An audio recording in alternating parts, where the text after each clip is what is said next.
Welcome to Reframe Your Mindset for Success. With me today is Michael. How are you today, Michael? I'm fine, Paul. I'm very good indeed. Thank you, my friend. Great stuff. And what have you been up to this week? Actually, Paul, I'm sort of in transition. As you may be aware, I've run 1080 now for 12 years. I'm 70 years old, so I'm in the process of handing over the day-to-day running of the business to Liz Seabag, my fellow director, and Yeah, indeed my daughter Hannah. So I have more time on my hands. So I try to focus on strategy, thinking about how we grow the business. yeah. I'm still working with clients, so I've had clients this week, three one-to-one sessions, and then in balance for work-life balance, Paul. Today I'm going to Manchester because tomorrow and Friday and Saturday I'm going to be watching Surrey versus Lancashire. So a Oh, mixed okay. work and pleasure. And as we Excellent. already spoke, I did watch the derby on Rams TV on Tuesday night. But that's always an interesting experience, and I will relate that to mindset later on in the podcast. Excellent. So it's still, I mean, you're keeping yourself obviously very busy still. And obviously some interesting events this week then as well to go with it. Yes, very, very, very, very much so, Paul. Great stuff, great stuff. Well, as you know, we always start the podcast with your story. So it's in as many words as you want to tell it. It's kind of over to you to start with. Yeah, so I've said a little bit about my introduction about running a business, but I'm actually an HR guy, an HR guy off a council estate. So my earliest influence was my parents, and indeed my old man was a trade union officer. So that's how I sort of got interested in sort of industrial relations, and after having graduated in economics, which I didn't know a lot about at the time, but one of those things I was interested in, so I studied it. Yeah. I then got myself a qualification in personnel management, which subsequently led to jobs in the National Health Service, and in turn led me going into the city and working for a commodities trading house. And I described the company I was working for. If you've seen the Eddie Murphy film Trading Places, it was a bit like Duke and Duke. It was a really great job, picking traders, recruiting them at 18, and then making sure when they retired at about 35, they had enough in their pension plan. So it was a little bit like working with football players, Paul. But Right. having had that experience, and having got myself an MBA, I wanted to run a business. And a business that, as much as commodity derivatives are important in terms of the economy, they didn't float my boat. I didn't really see the mission and purpose. So I spent the last 20 years running businesses that help people maximize their potential, either from helping them get new jobs or through executive coaching once they get a job, making sure they're successful. So that's my career journey to date, Paul. Excellent, excellent. And currently, obviously, still CEO of 1080. And 1080 now has been going for, what is it? It's about 10 years, is it? 12 years, Paul, 12 years. 12 years. Wow. Okay. I'm always I'm a fairly ambitious and relentlessly ambitious guy in the sense that wanting to get the business to be sustainable. So, put simply, no matter what happened, it would survive. Well, I suppose I should really give myself a pat on the back because after 12 years, it is surviving. So yeah, it's good to have a sustainable business. And I take one of the great achievements I take from the business is the number of people we sort of employ and the number of people we help. And I am truly fortunate that I work with some fantastic people and we do some great business in helping people maximize their potential. Brilliant. Brilliant. And that's this one exceptional journey, really, when you think about where you started to and where you've got to. Some of I think some of the work that I've been lucky to be or fortunate to be part of as well along the way with 1080. So has been excellent. So Michael, as you know, the podcast is about mindset. So reframing your mindset. So why has mindset been important to you these years? Well, I'm going to go back to my childhood. I suffered significantly with asthma, Paul, and as you know, I was a very keen footballer. Yeah. So, on a number of occasions, particularly at the start of the season, I would have to take time out, and I got really, I want to say, hacked off. So the fact is, you want to do something and physically not able to do it. And I'm going to tell you the story that my mother told me on these days when I was sort of somewhat angst about not being able to play football because of my asthma. And she told me the story of Robert the Bruce and the spider. Now, I don't know if you've heard this story, Paul, and I'm not even sure it's true, but apparently Robert the Bruce, as we know from things like Braveheart and Mel Gibson, he was fighting the English and he took a particular beating at a battle and he had to retreat into a cave. And he was hiding in the cave while the British soldiers were looking for him. And in that cave, he was feeling somewhat downcast and downhearted. And he saw a spider walking up a thin spread, trying to get to the top of the roof and to its web. And what he noticed was that the spider would go up, say, 4 feet and fall back 3 feet. And then it would go up another 4 feet and fall back another 3 feet. And I suppose what it taught him, and the message of the story is about resilience and bounce back and the ability to handle setbacks. And Yeah. I'm taking that into my story about mindset in the sense that, whatever you're doing, there will be occasions when things don't go your way. And some of those things you can control, but a lot you can't control. But what is critical, you have this what I call bounce back ability, that you see resilience and mindset is that if you work hard and you strive, you will get to that destination. So that's one of the lessons I've taken with me through my career. And that's why I think mindset is really important to me, Paul. Right. Okay. I know that makes sense, and it's a great story that as well to bring it to life. So on the basis of understanding why mindset's important to you, how would you describe your mindset? And I'm now going to give my favorite quote and the one I use a lot, which is, I believe it's from Henry Ford, which says, whatever you think, you're probably right. Whatever you think, you're probably right. So that ability to, and if I put it in terms of coaching terms, if you go into something thinking this is not going to work or I'm going to fail at it, the odds are that will be the outcome. Yeah. Whereas if you take the mindset of one, this is something you can achieve, and we know the mindset's based on the work of Carol Dweck and this growth. That ability to develop yourself, and certainly if I take my career from starting in HR and industrial relations, then moving into operations management in the city, and then latterly running businesses, and you will inevitably during your career have highs and lows, things that didn't go to plan, but mindset's critical around thinking positively in that experience. I'm also very fortunate to be married to my wife Joan, and Joan is Scottish, and one of the things she's not typical Scottish for is that ability to look at an opportunity and instead of saying we're doomed, but see it as an opportunity. And I'm going to tell you another story, Paul. This is me and Joan, and we're traveling back from the north, and we stuck on the M25 trying Yeah. to get home. It's a Friday night. I'm keen to get home. And we've been there at least 2 hours. And again, I'm giving it jip. I'm saying, hey, this is, I've just had enough of this. And what does Jones say? She says, Michael, he's got 2 hours with me. What more could you want?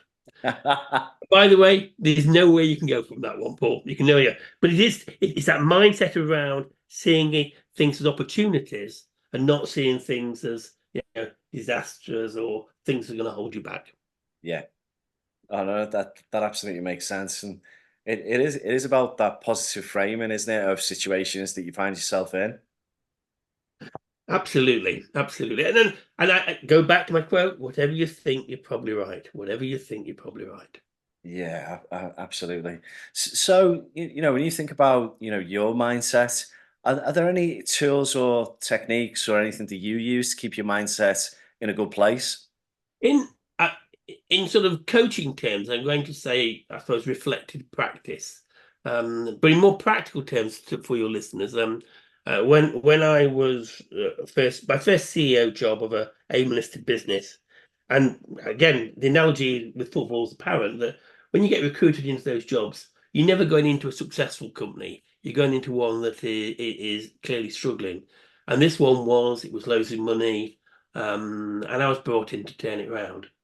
And I do remember in the first 12 months, there were some dark days. In fact, I would sort of wake up at night and think, gosh, we're going to run out of money. We're not going to pay the wages. This is all going to end badly. And for whatever reason, whether it's perseverance or sometimes just luck, we saw that first year out. Now, again, and this might be Michael's weakness here, turning around businesses takes me time. So in the second year, we weren't a lot further ahead than we've been in the first year. Yeah, And certainly I still had those occasions in an evening to wake up and thinking, are we going to see this through? And here's when reflective practice comes in. What I thought about, well, we got through it last time, didn't we? And by the way, it wasn't quite as bad as you thought it was going to be. The end of the day, you were able to take the necessary steps to control, and it came good for you. And that's and I've taken that with me now going forward. That ability to reflect back on the past when you've been really struggling up against it, yeah, but you've come through it, to tell yourself you'll come through it again. Does that give you a sense, Paul, around what I call, reflecting on what you've done yeah. and seeing what was at the time quite traumatic and very difficult, but the fact you got through it, you conquered it, says, hey, it will be all right. Yeah, no, that makes complete sense. And really elegantly put in the sense of reflecting back, and it's your own self talk, then, isn't it? It's the way that you talk to yourself about the situation, but on the basis of knowing that you've been through it before and using that experience. Yeah, and again, if I call a source, I mean, again, and you know this through football, related to the work of I think it's Peters on the chimp paradox.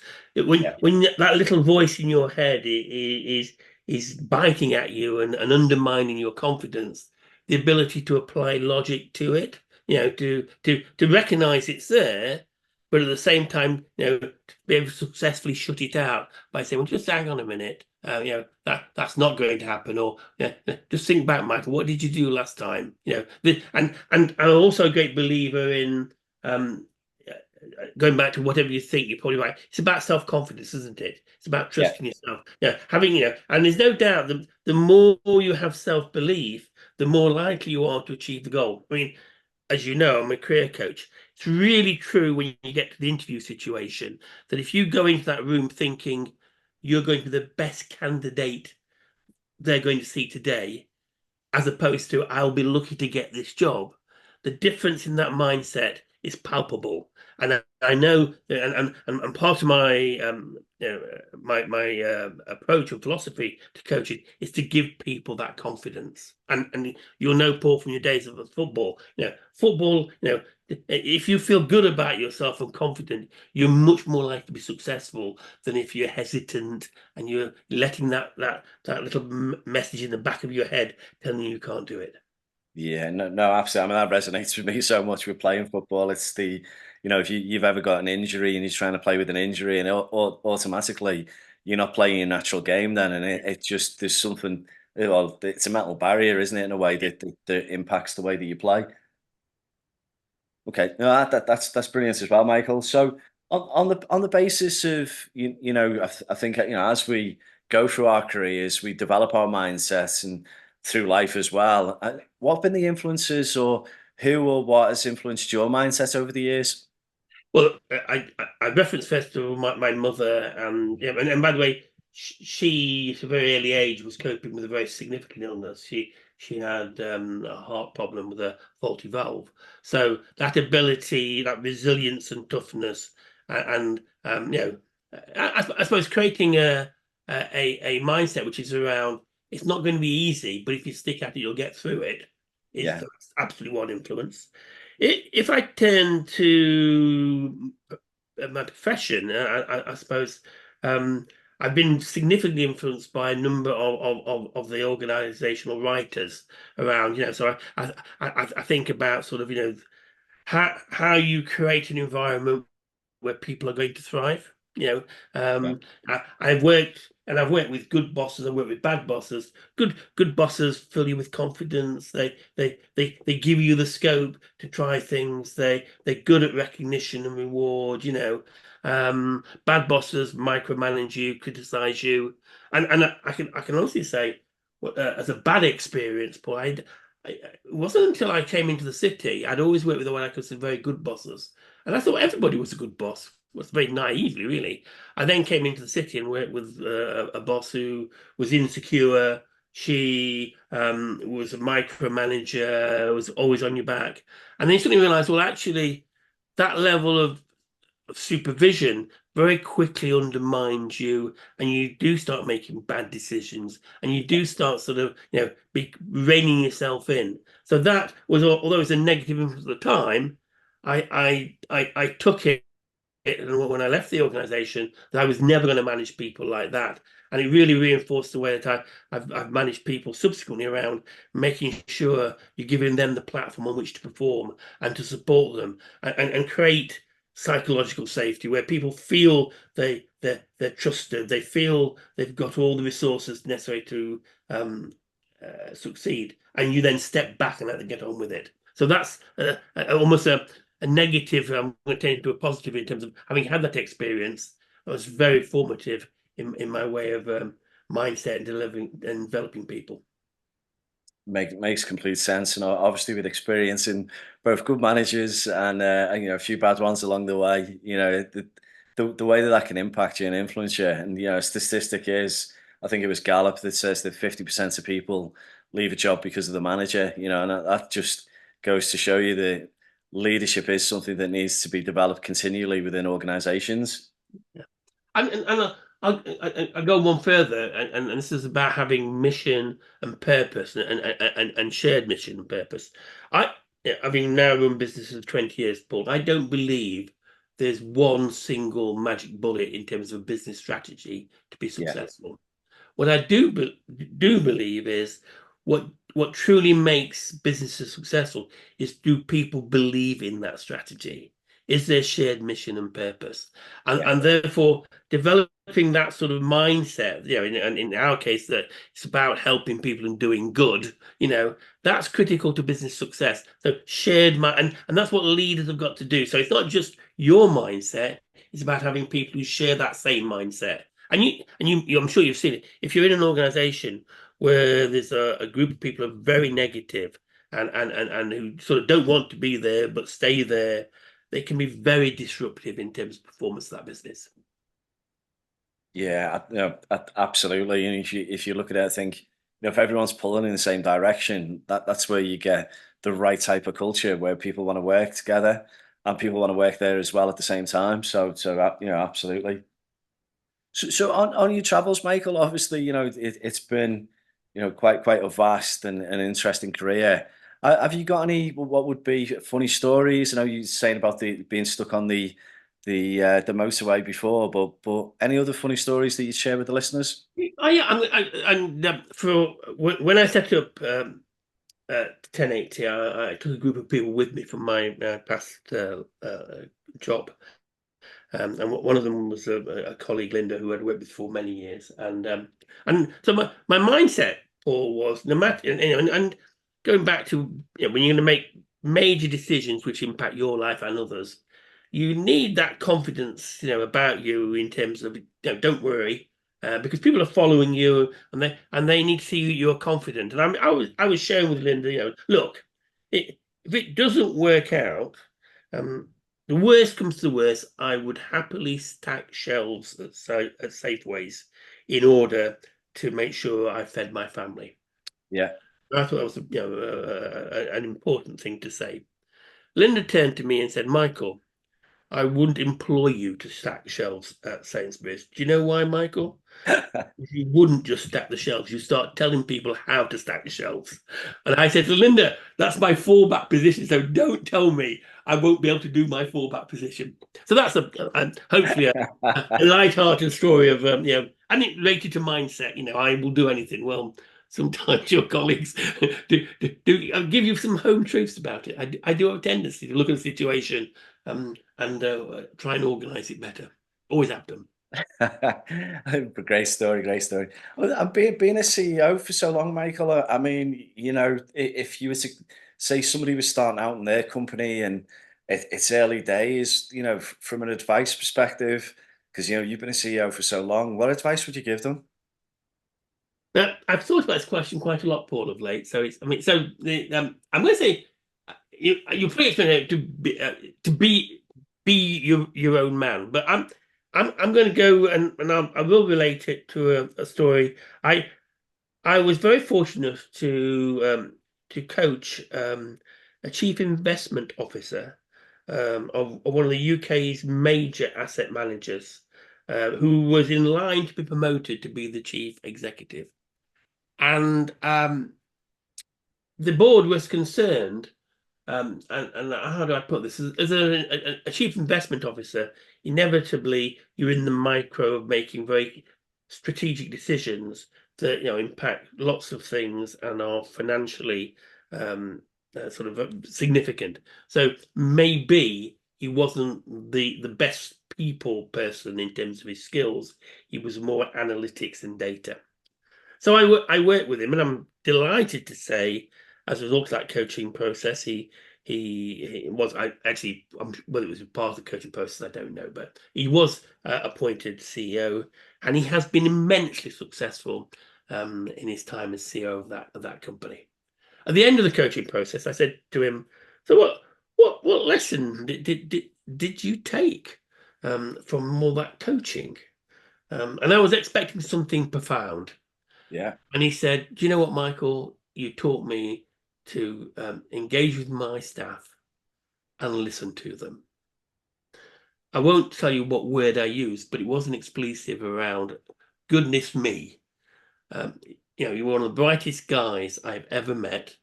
You've paid me a significant sum of money for this coaching process, and you had to have that experience to learn. You need to listen to people, and that's the advice I would give to any CEO. It is about, ultimately, your power and influence as CEO is not about you, it's about the people behind you. And by the way, listening to you is more than just listening to them, it's showing that you care for them. Remember, the key drivers of engagement are: does my manager care for me? Does he listen to me? Does he develop me? So caring and listening are critical, and understanding them, what they want to get out of the organization, almost understanding the rest of their lives. Because if you're in tune with that, then you can build an organization where you've got alignment between what they want to do and what you're trying to achieve. Oh, by the way, if there's not alignment, then one of the two parties needs to not to disappear. But by and large, if I listen, I truly believe if you listen to the people, you understand what's important to them, and you build jobs around them, then you have a very successful business. A very successful business. Brilliant. Great advice. Great advice. And over the years, but being CEO, you look at the experience that you've had and you've developed.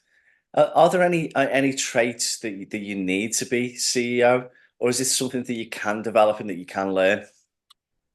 Leaders born, leaders made. It's a great question, Paul. And I would like to say I'm not going to sit on the fence, but I am going to sit on the fence. So I think there are certain things you can learn. Let's go back to listening skills. If I go back to my coaching client, the CIO becoming the CEO, I said, look, it doesn't even matter if you don't take in what they're telling you, but you need to look as if you're taking it in. If you're really good, you'll make a note of it, and then next time you talk to them, you'll relate back to what they told you, particularly if it was a personal incident. But so listening skills, communication skills, creating a shared vision, absolutely, you can learn those sort of things. On the other hand, the sort of, I'm going to say, the sort of emotional intelligence, the caring for people, the Yeah, ability to create followership, I think some of those things are innate. I think it's yeah, very hard for people who don't have those qualities to be then sort of leaders. You can try, because by the way, let's go back to sort of strengths. I, a strength is something that energizes you, i.e., you like doing it. So therefore, if I'm going to say, one of the key things around a good leader is emotional intelligence. Therefore, you need to spend time with people. You like spending time with people. You like listening to people. Yeah. Now, that's therefore got to energize you. If that's not something, if you like working on your own, and you don't really like people engagement, you like the spreadsheet. Well, I'm saying I think some of that's pretty innate. Um, can you cross that divide?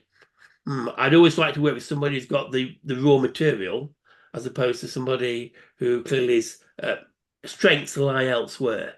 And again, that's another reason why in coaching, I mean, can you create a really effective team and have a leader who's low on in emotional intelligence? Yes, you can, if the people below him are high in emotional intelligence. So thinking Brilliant. about what you do well, what energizes you, and then recognizing what you need to be successful as a business, as a team, and recruiting strengths where you have weaknesses can make you successful. Right. Thank you for the answer, Yeah. Paul. You're looking for it, leaders Yeah. born. Yeah, no, that makes complete sense. Yeah, and good advice again.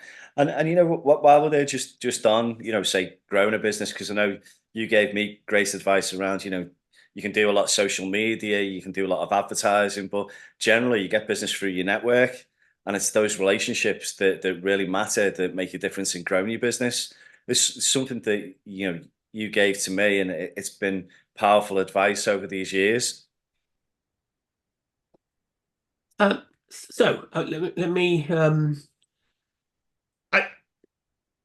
and this is something people don't get taught at school. And I'm going to relate it with yet another story, Paul. I mean, my parents were very strong Methodists, and I'm not a religious person, but I do remember sitting at Sunday school, and I remember in particular the story of the Good Samaritan, who obviously cascaded into the Samaritans, so to speak, which was really a case of somebody who didn't expect to help somebody, who went out of their way to help somebody, actually somebody traveling on the road to Jericho, I believe, who'd been mugged, and who looked after him.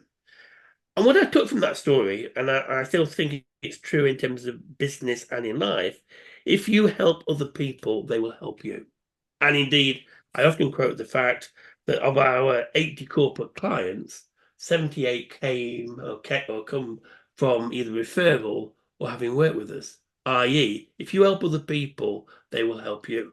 And I think that is a fundamental to being successful in business. Having this mindset that says, I am going to help other people with no expectation of something in return. I never know where it's going to come, but if I help other people, ultimately they will help me.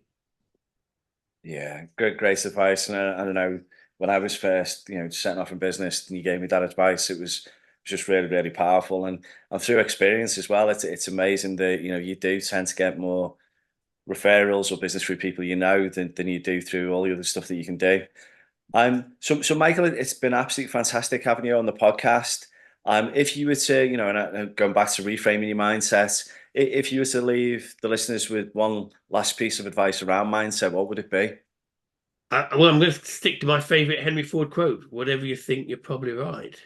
So, and particularly whether it's in your own personal development, something you want to achieve, whether it's in business, ambition, or running a business in terms of objective, it's around that self-confidence that I can do this, and I will go into this thinking I am going to be successful, because I repeat, whatever you think, you're probably right.